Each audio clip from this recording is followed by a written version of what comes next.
السلام علیکم ورحمۃ اللہ وبرکاتہ ان الحمد للہ نحمده ونستعینه من يهده الله فلا مضل له ومن يضلل فلا هادي له واشهد ان لا اله الا الله وحده لا شريك له واشهد ان محمدا عبده ورسوله اما بعد فان خير الحديث كتاب الله وخير الهدي هدي محمد صلى الله عليه وسلم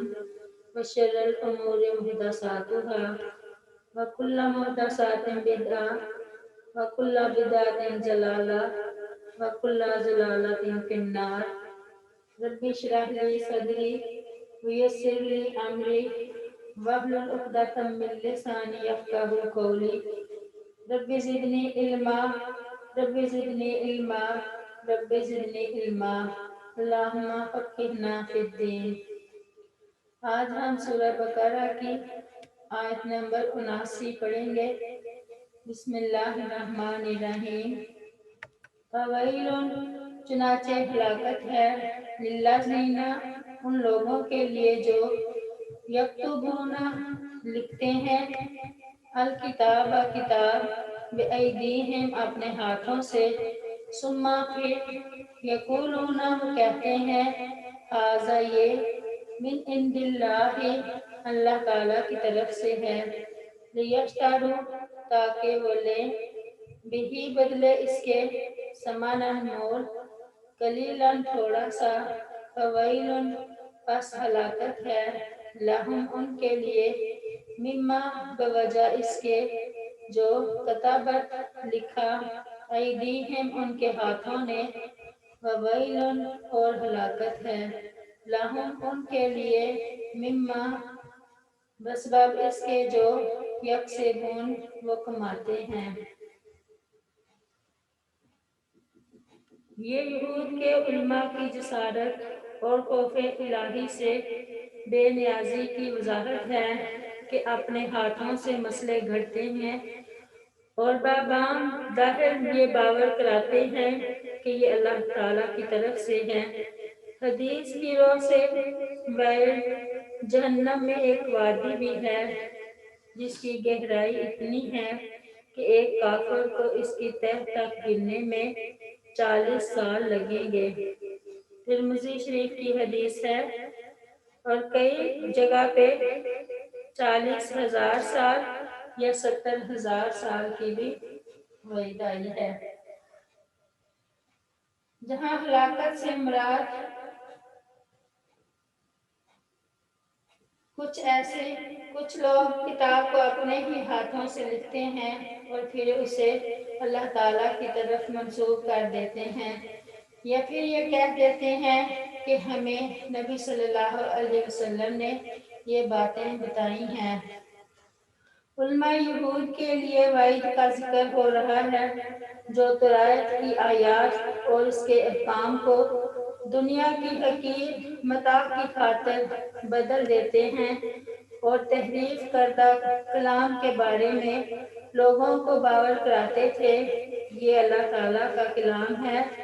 حق بات کو ظاہر نہیں کرتے تھے تاکہ ان کے عقیدت مند ان سے متنفر نہ ہو جائیں اور ان کے نذرانے بند نہ ہو جائیں۔ اللہ تعالیٰ نے ایسے لوگوں کے لیے بڑی خرابی اور عذاب کی وعید سنائی ہے۔ ارشاد باری تعالیٰ ہے، ان الذین یکتمون ما انزل اللہ من الکتاب ویشترون بہ ثمنا قلیلا اولئک ما یأکلون فی بطونہم الا النار ولا یکلمہم اللہ یوم القیامۃ ولا یزکیہم ولہم عذاب علیم۔ البقرہ میں اللہ تعالیٰ فرماتے ہیں، بے شک جو لوگ چھپاتے ہیں جو اللہ تعالیٰ نے کتاب میں سے اتارا ہے اور اس کے بدلے تھوڑی قیمت حاصل کرتے ہیں، یہ لوگ اپنے پیٹوں میں آگ کے سوا کچھ نہیں کھا رہے اور نہ اللہ تعالیٰ ان سے قیامت کے دن بات کرے گا اور نہ انہیں پاک کرے گا اور ان کے لیے دردناک عذاب ہے۔ اس آیت پر ان حضرات کو خاص طور پر غور کرنا چاہیے جو قرآن کی تفسیر کرتے ہوئے صحیح احادیث کو چھوڑ کر تورات، انجیل اور تلمود کے ساتھ شوق فرماتے ہیں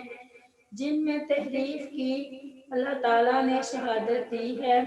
اور جن میں انبیاء پر تہمتیں، بے سروا باتیں اور آیات کا باہمی تضاد، لفظی تحریف کے واضح ثبوت ہیں، جیسا کہ ترجمان القرآن سیدنا عبداللہ بن عباس رضی اللہ عنہ بیان کرتے ہیں کہ اے مسلمانوں، تم اہل کتاب سے کسی چیز کے متعلق کیوں پوچھتے ہو، حالانکہ اللہ تعالیٰ نے اپنے نبی محمد صلی اللہ علیہ وسلم پر جو کتاب نازل فرمائی ہے وہ سب سے آخر میں آنے والی ہے، تم اس کی تلاوت کرتے ہو، یہ خالص ہے اور یہ ہر قسم کی آمیزش سے پاک ہے، یعنی ملاوٹ سے پاک ہے۔ اللہ تعالیٰ نے اس کتاب میں اہل کتاب کے بارے میں یہ بیان فرمایا ہے کہ انہوں نے اللہ تعالیٰ کی کتاب میں تحریف اور تبدیلی کر دی تھی،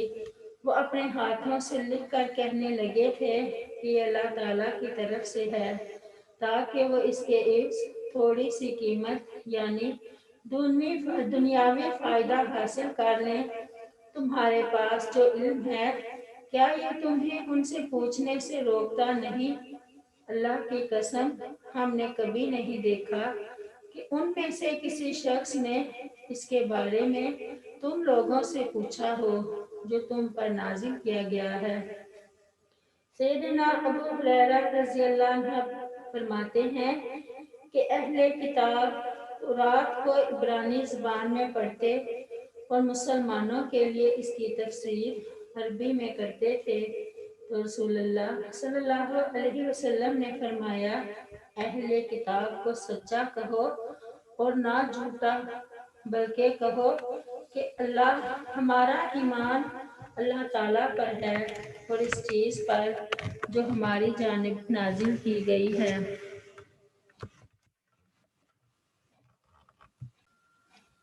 وقالو، اور انہوں نے کہا لن تمسنا النار، ہرگز نہیں چھوئے گی ہمیں آگ، الا مگر ایاماً چند دن معدودات، گنتی کے کل کہہ دیجئے، اتخذتم، کیا تم نے لیا ہے، عند اللہ، اللہ تعالیٰ سے، عہداً کوئی عہد، فلن، پھر تو ہرگز نہیں، یخلفا، خلاف کرے گا، اللہ تعالیٰ، عہدہ، اپنے عہد کے، ام یا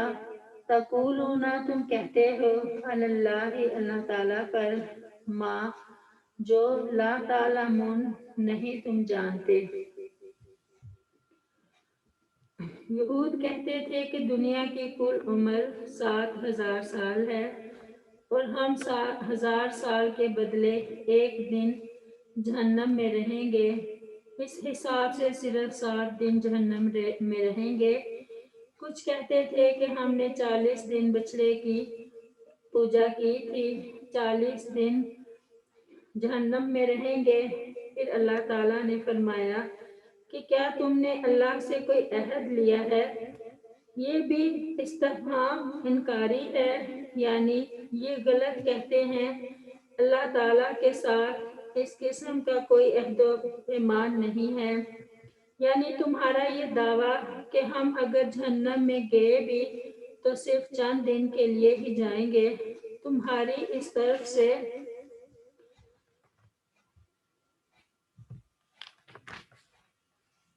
تمہاری اپنی طرف سے ہے، اور اس طرح تم اللہ کے ذمے ایسی باتیں لگاتے ہو جن کا تمہیں خود بھی علم نہیں ہے۔ آگے اللہ تعالیٰ اپنا وہ اصول بیان فرما رہا ہے جس کی روح سے قیامت والے دن اللہ تعالیٰ نیک و بد کو ان کی نیکی اور بدی کا جزا دے گا۔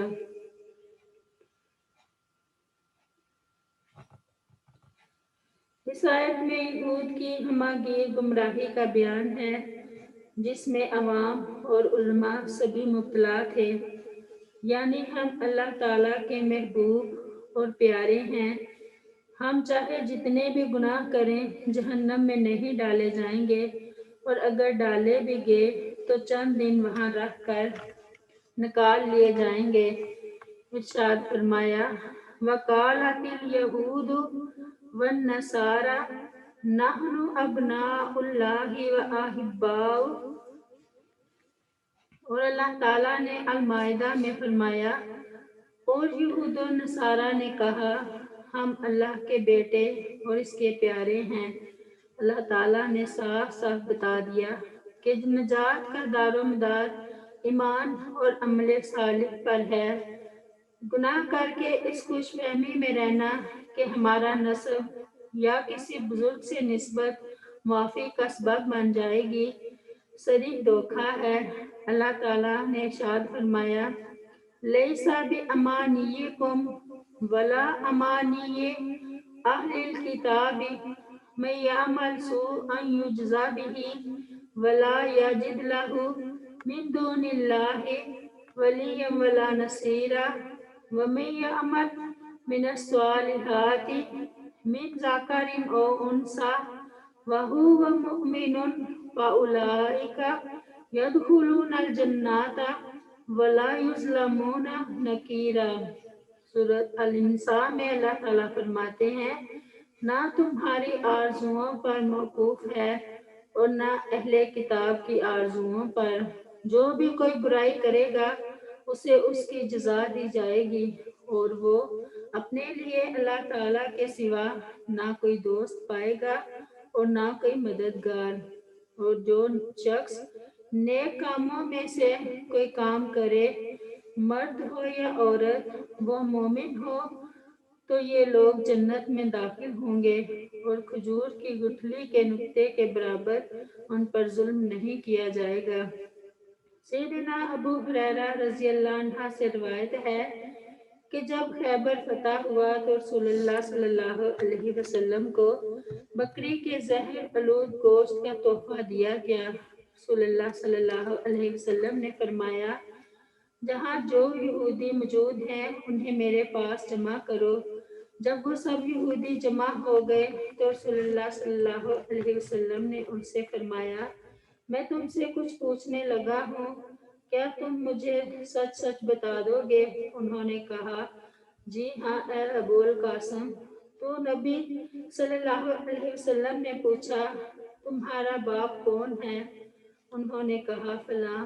آپ صلی اللہ علیہ وسلم نے فرمایا نہیں تم جھوٹ کہتے ہو، تمہارا باپ تو فلاں ہے۔ انہوں نے جواب دیا کہ آپ سچ فرماتے ہیں۔ آپ صلی اللہ علیہ وسلم درست فرماتے ہیں۔ پھر آپ صلی اللہ علیہ وسلم نے ان سے فرمایا اگر میں تم سے کوئی بات پوچھوں تو کیا تم سچ بتا دو گے؟ انہوں نے جواب دیا ہاں ابو القاسم، ہم سچ بتا دیں گے، اور اگر ہم نے جھوٹ بولا تو آپ صلی اللہ علیہ وسلم اسی طرح ہمارے جھوٹ کو پہچان لیں گے جس طرح ہمارے باپ کے بارے میں ہمارے جھوٹ کو پہچان لیا ہے۔ پھر نبی کریم صلی اللہ علیہ وسلم نے ان سے پوچھا یہ بتاؤ کہ جہنمی کون لوگ ہیں؟ کہنے لگے کہ تھوڑی مدت کے لیے ہم لوگ جہنم میں رہیں گے، پھر ہمارے بعد تم آ جاؤ گے۔ رسول اللہ صلی اللہ علیہ وسلم نے فرمایا نہیں بلکہ تم ذلیل و خوار ہو کر جہنم ہی میں رہو گے، ہم کبھی بھی تمہارے جانشین نہیں بنیں گے۔ پھر رسول اللہ صلی اللہ علیہ وسلم نے ان سے کہا اگر میں تم سے کچھ پوچھوں تو کیا سچ سچ بتاؤ گے؟ انہوں نے جواب دیا ہاں ابو القاسم۔ آپ صلی اللہ علیہ وسلم نے فرمایا کیا تم نے اس گوشت میں زہر ملایا ہے؟ انہوں نے اس بات میں جواب دیا تو نبی صلی اللہ علیہ وسلم نے فرمایا تم نے ایسا کیوں کیا؟ انہوں نے جواب دیا کہ ہمارا ارادہ یہ تھا کہ اگر آپ صلی اللہ علیہ وسلم جھوٹے ہیں معاذ اللہ، تو ہم آپ صلی اللہ علیہ وسلم سے نجات حاصل کر لیں گے، اور اگر آپ صلی اللہ علیہ وسلم اللہ تعالیٰ کے نبی ہیں تو پھر یہ زہر آپ صلی اللہ علیہ وسلم کو کوئی نقصان نہیں پہنچا سکے گا۔ آیت نمبر 81، بلا کیوں نہیں، من جس نے کسبہ کمائی، سیئاتن کوئی برائی، وَأَحَاطَتْ اور گھیر لیا، بِہِ اس کو، خطیئاتہ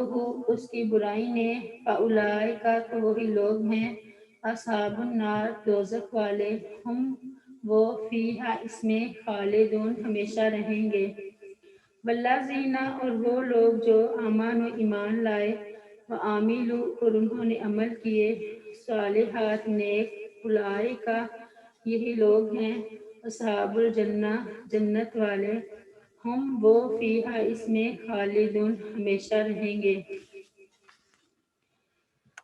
اس آیت میں ان کے گزشتہ دعویٰ کی تردید ہے کہ وہ آگ میں ہمیشہ کے لیے نہیں رہیں گے۔ اللہ تعالیٰ نے فرمایا کہ جس آدمی کے گناہ اسے چار جانب سے گھیر میں لے لے حتیٰ کہ اس کے پاس کوئی نیکی باقی نہ رہے، تو اس کا ٹھکانہ جہنم ہوگا، جہاں وہ ہمیشہ کے لیے رہے گا، اور یہی حال یہود کا ہے۔ ان کے گناہوں نے بھی انہیں ہر طرف سے گھیر لیا ہے، اس لیے وہ ہمیشہ کے لیے جہنم میں رہیں گے۔ اس رسوا کن عذاب سے ایمان اور عمل صالح سے ہی بچاؤ کا ذریعہ ہے، عمل صالح ہی ان کے بچاؤ کا ذریعہ ہیں، جیسا کہ ارشاد باری تعالیٰ ہے، اِنَّهُ مَن یَأْتِ رَبَّهُ مُجْرِمًا فَإِنَّ لَهُ جَهَنَّمَ لَا يَمُوتُ فِيهَا وَلَا يَحْيَىٰ وَمَن یَأْتِهِ مُؤْمِنًا قَدْ عَمِلَ الصَّالِحَاتِ فَأُولَئِکَ لَهُمُ الدَّرَجَاتُ الْعُلَىٰ جنات عدن تجری من تحتها الانہار خالدین فیہا وذالک جزاء من تزکی۔ بے شک حقیقت یہ ہے کہ جو اپنے رب کے پاس مجرم بن کر آئے گا تو یقیناً اسی کے لیے جہنم ہے، نہ وہ اس میں مرے گا اور نہ جیے گا، اور جو اس کے پاس مومن بن کر آئے گا کہ اس نے اچھے اعمال کیے ہوں گے، تو یہی لوگ ہیں جن کے لیے سب سے بلند درجے ہیں، ہمیشگی کے باغات جن کے نیچے سے نہریں بہتی ہیں، ان میں ہمیشہ رہنے والے، اور یہ اس کی جزا ہے جو پاک ہوا۔ اور فرمایا، اما الذین آمنوا وعملوا الصالحات فلہم جنات المأویٰ نزلا بما كانوا یعملون۔ سورۃ سجدہ میں اللہ تعالیٰ فرماتے ہیں، لیکن وہ لوگ جو ایمان لائے اور انہوں نے نیک اعمال کیے تو ان کے لیے رہنے کے باغات ہیں، مہمانی اس کے بدلے جو وہ کیا کرتے تھے۔ اور فرمایا، لیس بامانیکم ولا امانی اہل الکتاب من یعمل سوءا یجزا بہ ولا یجد لہ من دون اللہ ولیا ولا نصیرا ومن یعمل من الصالحات من ذکر او انثی وہو مؤمن فاولئک یدخلون الجنة ولا یظلمون نقیرا۔ سورۃ النساء میں اللہ تعالیٰ فرماتے ہیں، نہ تمہاری آرزوؤں پر موقوف ہے اور نہ اہل کتاب کی آرزوؤں پر، جو بھی کوئی برائی کرے گا اسے اس کی جزا دی جائے گی، اور وہ اپنے لیے اللہ کے سوا نہ کوئی دوست پائے گا اور نہ کوئی مددگار۔ اور جو شخص نیک کاموں میں سے کوئی کام کرے، مرد ہو یا عورت، وہ مومن ہو، تو یہ لوگ جنت میں داخل ہوں گے، اور کھجور کی گٹھلی کے نقطے کے برابر ان پر ظلم نہیں کیا جائے گا۔ سیدنا سہل بن سعد رضی اللہ عنہ بیان کرتے ہیں کہ رسول اللہ صلی اللہ علیہ وسلم نے فرمایا چھوٹے اور حقیر گناہوں سے بچو کیونکہ یہ بھی جمع ہو کر آدمی کی ہلاکت و بربادی کا سبب بن جاتے ہیں۔ پھر رسول اللہ صلی اللہ علیہ وسلم نے مثال دے کر فرمایا جیسے کچھ لوگ جنگل میں جمع ہوں اور جب کھانا پکانے کا وقت ہو تو ہر آدمی ایک ایک لکڑی لے کر آئے حتیٰ کہ وہ اپنی روٹیاں پکا لیں، لہٰذا جب آدمی کو اس کے چھوٹے گناہوں کی وجہ سے پکڑا جائے گا تو یہ گناہ اسے ہلاک کر دیں گے۔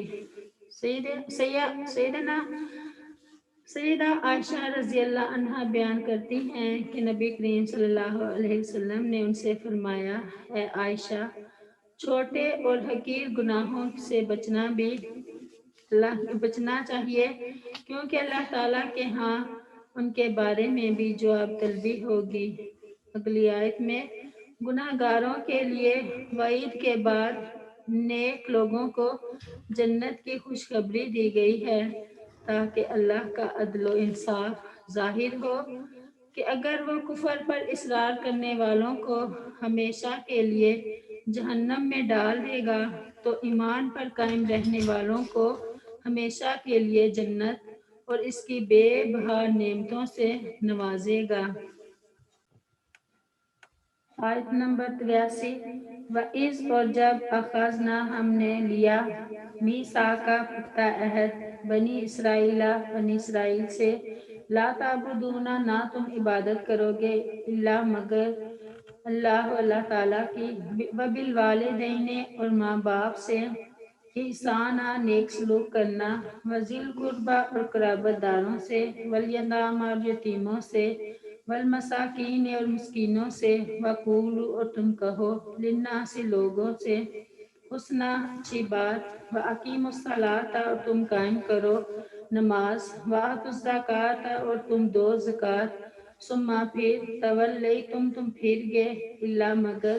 قلیلاً تھوڑے منکم تم میں سے وانتم جبکہ تم معرضون اعراض کرنے والے ہو۔ گزشتہ آیات میں بنی اسرائیل کو وہ تاریخی احسانات یاد دلائے گئے ہیں جو ان کے آباء و اجداد پر کیے گئے اور انہوں نے شکر گزاری کی بجائے کفر کیا جس کے نتیجے میں ان پر اللہ تعالیٰ کی طرف سے کئی بار عذاب نازل ہوا۔ اب ان کو وہ عہد یاد دلایا جا رہا ہے جو بنیادی احکام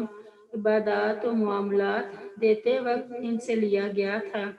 اور بتایا جا رہا ہے کہ بنی اسرائیل نے اس عہد کی پابندی نہ کی اور اس سے سراسر بے پرواہی اختیار کی۔ لا تعبدون الا اللہ اللہ تعالیٰ نے بنی اسرائیل سے اس بات کا عہد لیا تھا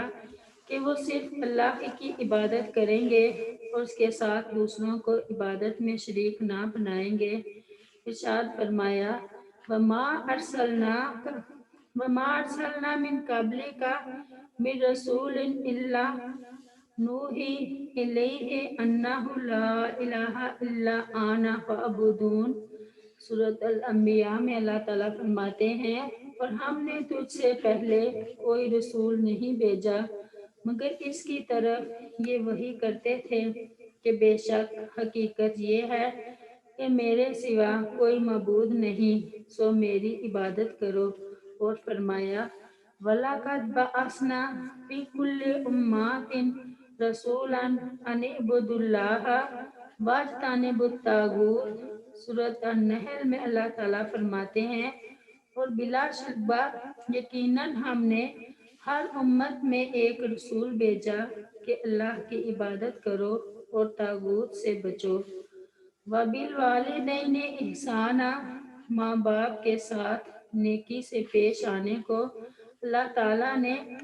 متعدد آیات میں عبادت الہی کے ساتھ بیان فرمایا ہے۔ ارشاد فرمایا اَنِ اشْکُرْ لِی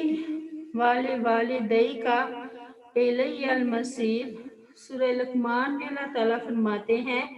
میرا شکر کر اور اپنے ماں باپ کا میری ہی طرف لوٹ کر آنا ہے۔ اور فرمایا وَقَضَىٰ رَبُّکَ أَلَّا تَعْبُدُوا إِلَّا إِیَّاهُ وبالوالدین احسانا، سورہ بنی اسرائیل میں اللہ تعالیٰ فرماتے ہیں اور تیرے رب نے فیصلہ کر دیا ہے کہ اس کے سوا کسی کی عبادت نہ کرو اور ماں باپ کے ساتھ اچھا سلوک کرو۔ سیدنا عبداللہ بن مسعود رضی اللہ عنہ بیان کرتے ہیں کہ میں نے رسول اللہ صلی اللہ علیہ وسلم سے سوال کیا، اے اللہ کے رسول صلی اللہ علیہ وسلم، کون سا عمل سب سے افضل ہے؟ آپ صلی اللہ علیہ وسلم نے فرمایا، وقت پر نماز ادا کرنا۔ میں نے عرض کی، پھر کون سا؟ فرمایا، والدین کے ساتھ حسن سلوک کرنا۔ میں نے عرض کی، پھر کون سا؟ فرمایا، جہاد فی سبیل اللہ۔ وذی القربیٰ، ارشاد باری تعالیٰ ہے، وَاعْبُدُوا اللَّهَ وَلَا تُشْرِكُوا بِهِ شَيْئًا وَبِالْوَالِدَيْنِ إِحْسَانًا وَبِذِي الْقُرْبَى وَالْيَتَامَى وَالْمَسَاكِينِ وَالْجَارِ ذِي الْقُرْبَى وَالْجَارِ الْجُنُبِ وَالصَّاحِبِ بِالْجَنبِ وَابْنِ السَّبِيلِ وَمَا مَلَكَتْ أَيْمَانُكُمْ إِنَّ اللَّهَ لَا يُحِبُّ مَنْ كَانَ مُخْتَالًا فَخُورًا۔ سورۃ النساء میں اللہ تعالیٰ فرماتے ہیں، اور اللہ کی عبادت کرو اور اس کے ساتھ کسی چیز کو شریک نہ ٹھہراؤ، اور ماں باپ کے ساتھ اچھا سلوک کرو، اور قرابت والے کے ساتھ، اور یتیموں اور مسکینوں اور قرابت والے ہمسائے اور اجنبی ہمسائے اور پہلو کے ساتھی اور مسافر کے ساتھ، اور ان کے ساتھی بھی اور ان کے ساتھ بھی جن کے مالک تمہارے دائیں ہاتھ بنے ہیں۔ یقیناً اللہ تعالیٰ ایسے شخص سے محبت نہیں کرتا جو اکڑنے والا، شیخی مارنے والا ہو۔ سیدنا ابو ایوب انصاری رضی اللہ عنہ سے روایت ہے کہ ایک شخص نے رسول اللہ صلی اللہ علیہ وسلم سے عرض کی، اے اللہ کے رسول صلی اللہ علیہ وسلم، مجھے کوئی ایسا عمل بتا دیجئے جو مجھے جنت میں داخل کر دے۔ نبی صلی اللہ علیہ وسلم نے فرمایا، اللہ کی عبادت کرو، اس کے ساتھ کسی کو شریک نہ ٹھہراؤ، نماز قائم کرو، زکوٰۃ دو، اور رشتہ داروں کے ساتھ حسن سلوک کرو۔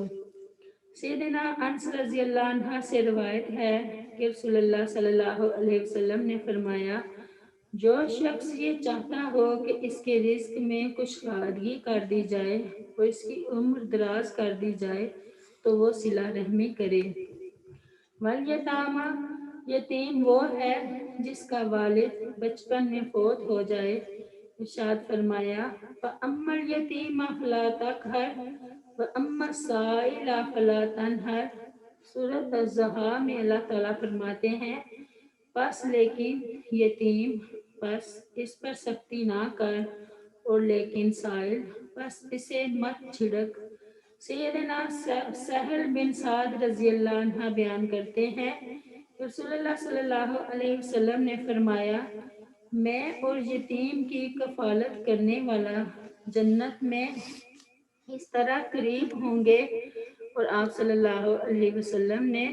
شہادت اور درمیانی انگلیوں کے اشارہ سے قرب کو بتایا۔ والمساکین، سیدنا ابو ہریرہ رضی اللہ عنہ بیان کرتے ہیں کہ رسول اللہ صلی اللہ علیہ وسلم نے فرمایا،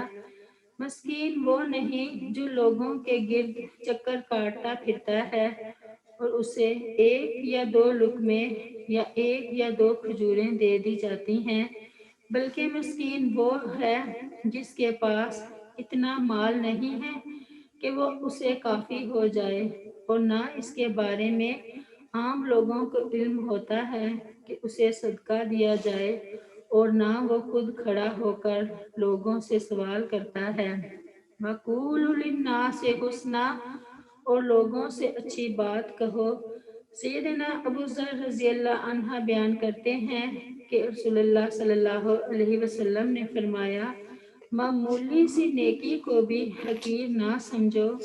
خواہ وہ اپنے بھائی کے ساتھ خندہ پیشانی سے ملنا ہو۔ سیدنا جریر بن عبداللہ رضی اللہ عنہ سے روایت ہے، فرماتے ہیں کہ رسول اللہ صلی اللہ علیہ وسلم نے جب بھی مجھے دیکھا تو آپ مجھ سے کندھا پیشانی سے ملے۔ سیدہ عائشہ رضی اللہ عنہما بیان کرتی ہیں کہ رسول اللہ صلی اللہ علیہ وسلم نے فرمایا، اے عائشہ، بے شک اللہ نرم خو ہے اور نرمی کو پسند فرماتا ہے، اور نرم رویہ کی وجہ سے وہ کچھ عطا فرما دیتا ہے جو سخت روی پر نہیں دیتا۔ اللہ قلیلا منکم، اس سے مراد بنی اسرائیل کے وہ تھوڑے سے لوگ ہیں جو رسول اللہ صلی اللہ علیہ وسلم کی بعثیت سے پہلے اس عہد پر قائم رہے یا آپ کے تشریف لانے کے بعد آپ صلی اللہ علیہ وسلم پر ایمان لائے۔ باقی سب نے اس عہد و پیمان کو پس پشت پھینک دیا۔ یہ اللہ تعالیٰ کا حد درجہ انصاف ہے کہ ان کی عہد شکنی کا تذکرہ کرتے ہوئے بھی سب کو مجرم قرار نہیں دیا، بلکہ عہد پر قائم رہنے والوں کو خواہ وہ تھوڑے تھے، عہد توڑنے والوں سے الگ ذکر فرمایا ہے۔ سبحان ربک رب العزت عما یصفون وسلام علی المرسلین والحمد للہ رب العالمین۔ السلام علیکم ورحمۃ اللہ وبرکاتہ۔